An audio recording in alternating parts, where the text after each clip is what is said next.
বিয়েবাড়ি স্টাইলে রাঁধুনি ফিরনি মিক্সটি দিয়ে দারুণ স্বাদের ফিরনি তৈরি করতে চাইলে অবশ্যই আমার রেসিপিটি ফলো করতে পারেন। পুরো ভিডিওটি দেখার অনুরোধ রইল। বাই দ্য ওয়ে, আমি মার্জিয়া হাসান, ইয়ামি কুকিং কর্নারে। আজকে থাকছে রাঁধুনি ফিরনি মিক্সড রেসিপি।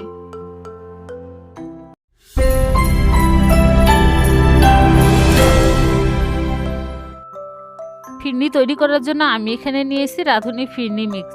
এই ফিরনি মিক্সটা থাকলে আপনার অন্য কোনো উপকরণের প্রয়োজন হবে না। এখন আমি প্যানের মধ্যে দুধ দিয়ে দিচ্ছি।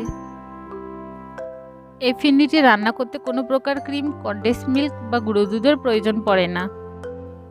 এগুলো ছাড়াও কিন্তু অনেক মজার ক্রিমিনেস ফিরনি রান্না করতে পারবেন রাঁধুনি রেডি মিক্স দিয়ে। শুধু ঘরে তরল দুধ থাকলেই হবে। এই রাঁধুনি ফিরনি মিক্সটা দিয়ে 4 থেকে 5 জনের জন্য ফিরনি তৈরি করা যায়। আমার দুধের মধ্যে বলক চলে এসেছে। এখন আমি এখানে ফিরনি মিক্সটা অ্যাড করে দেব। এই ফিরনি মিক্সের মধ্যে চাল, চিনি, বাদাম সবগুলো উপকরণই দেওয়া আছে। এই ফিরনি মিক্সটা থাকলে আপনার অন্য কোনো উপকরণের প্রয়োজন হবে না। শুধুমাত্র হাতের কাছে তরল দুধ থাকলেই হবে।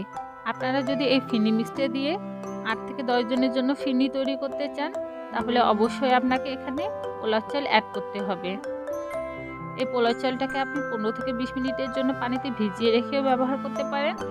আবার চাইলেও মিক্সিতে আধ ভাঙা করেও ব্যবহার করতে পারেন। এ পর্যায়ে আপনাকে স্বাদ মতো চিনিও ব্যবহার করতে হবে, আর দুধের পরিমাণটাও একটু বাড়িয়ে নিতে হবে। তাহলে কিন্তু ফিরনির টেস্টটা দারুণ হবে।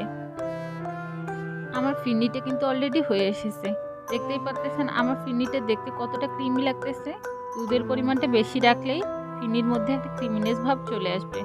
এখন আমি ফিরনিটাকে নামিয়ে পরিবেশন করে নেব। পরিবেশনের পর দেখতেই পাচ্ছেন আমার ফিরনিটা দেখতে কতটা লোভনীয় লাগতেছে, আর এর স্বাদও হয়েছে কিন্তু অসাধারণ।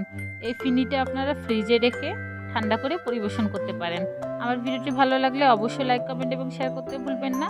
আমার রেসিপিটি ট্রাই করলে অবশ্যই আমাকে কমেন্ট করে জানাবেন। আল্লাহ হাফেজ।